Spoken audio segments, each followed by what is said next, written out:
नमस्ते। आज हम एक बहुत ही चौंकाने वाले केस पर बात कर रहे हैं। केरला का 2017 का नांथनकोट सामूहिक हत्याकांड। सुजे तिरुवनंतपुरम में एक घर और वहां एक ही परिवार के 4 लोगों की बेरहमी से हत्या। हमारे पास इस केस से जुड़े कुछ दस्तावेज हैं, मतलब घटना की डिटेल्स, फिर जांच कैसे हुई, कानूनी कार्रवाई चली और मई 2025 में जो फाइनल फैसला आया वो सब। तो आज कोशिश रहेगी कि इस भयानक घटना के जो खास पहलू हैं, जो पेचीदगियां हैं और कुछ अजीब दावे भी सामने आए थे, उनको समझें। तो देखिए, हुआ ये कि 5 अप्रैल 2017 का दिन था।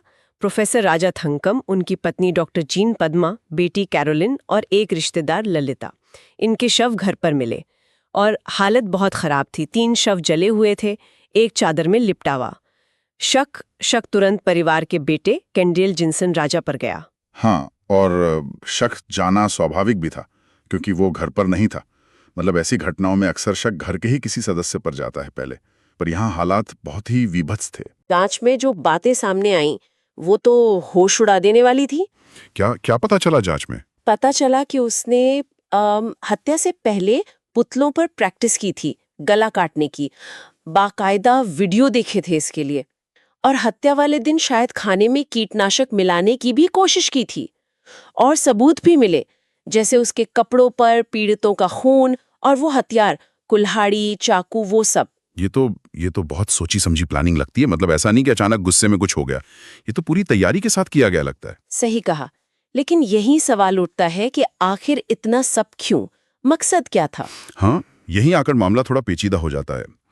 जो अभियोजन पक्ष था, प्रोसिक्यूशन, उनका कहना था कि कैडेल अपने माँ बाप से, अपने परिवार से बहुत ज्यादा नाराज था। नाराजगी? हाँ। किस बात की? वजह बताई गई, जैसे परिवार में कुछ झगड़े थे और वो खुद को बहुत अकेला महसूस करता था। मतलब सोशल आइसोलेशन जिसे कहते हैं।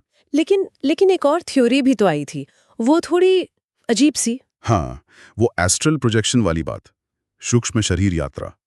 शुरुआती कुछ रिपोर्ट्स में आया कि कैडेल ने खुद ऐसा कहा कि उसकी इसमें रुचि थी, कि वो आत्मा को शरीर से अलग कर सकता है और हत्याओं के बाद ऐसा करके शायद वापस भी आ सकता है।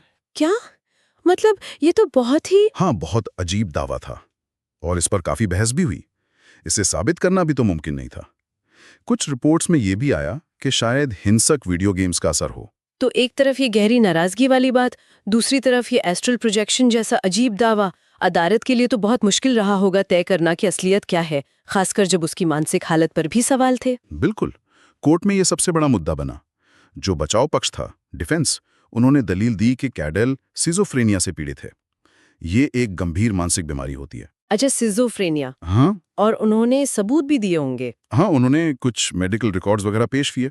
और प्रोसिक्यूशन ने क्या कहा इस पर? प्रोसिक्यूशन के जो मेडिकल एक्सपर्ट्स थे, उन्होंने कहा कि नहीं, कैडेल को ऐसी कोई मानसिक बीमारी नहीं है। उनका तर्क था कि जिस तरह से पूरी प्लानिंग हुई, पुतलों पर प्रैक्टिस करना, हथियार ऑनलाइन खरीदना, फिर सबूत मिटाने की कोशिश करना। हाँ, ये सब तो काफी योजनाबद्ध लगता है। बिल्कुल।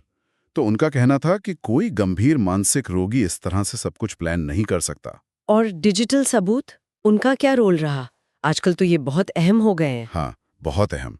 कैडेल के लैपटॉप की जांच हुई, उसमें सर्च हिस्ट्री मिली। उसने ऑनलाइन कुल्हाड़ी खरीदी थी, कुछ हिंसक वीडियो देखे थे। इन सब डिजिटल फुटप्रिंट्स ने प्रोसिक्यूशन के दावे को और मजबूत किया कि ये सब पहले से सोचा समझा गया था, प्री प्लान था। तो फिर अदालत ने क्या फैसला सुनाया? आखिरकार 12 मई 2025 को कोर्ट ने कैडल को दोषी पाया। हत्या के लिए आईपीसी की धारा 302, आगजनी के लिए धारा 436 और सबूत मिटाने के लिए धारा 201 के तहत।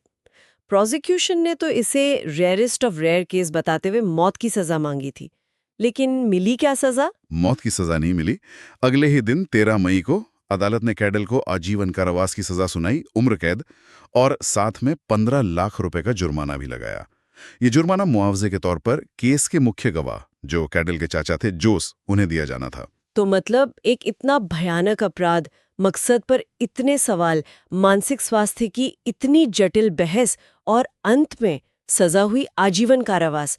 इस पूरे मामले से क्या सबक मिलता है, क्या समझे हम? देखिए, ये केस कई बहुत गंभीर सवाल खड़े करता है। हाँ। सबसे पहला तो ये कि किसी गंभीर अपराध में आरोपी की मानसिक स्थिति का आकलन करना कितना मुश्किल हो सकता है, हाँ, खासकर तब जब एक तरफ एस्ट्रल प्रोजेक्शन जैसे बिल्कुल तर्कहीन लगने वाले दावे हों और दूसरी तरफ इतनी सटीक प्लानिंग के सबूत भी हों। और तकनीक का रोल भी साफ देखा। हाँ बिल्कुल, ये केस दिखाता है कि आज की जांच में डिजिटल सबूत कितने जरूरी हो गए हैं। हाँ। लैपटॉप, फोन, इंटरनेट हिस्ट्री, ये सब सच सामने लाने में बहुत मदद करते हैं। और सजा पर भी शायद बहस चलती रहेगी। क्या इतने जघन्य अपराध, अपने ही परिवार के 4 लोगों की हत्या, इसके लिए आजीवन कारावास काफी है? ये सवाल समाज में हमेशा रहेगा।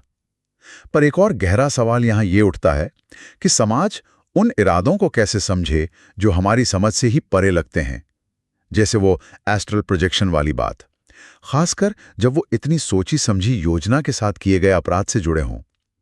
ये सोचने पर मजबूर करता है कि जो परिवार बाहर से सामान्य दिखते हैं, उनके अंदर ऐसे कौन से अनदेखे दबाव या दरारें हो सकती हैं जो इतने चरम और भयानक नतीजों तक ले जा सकती हैं।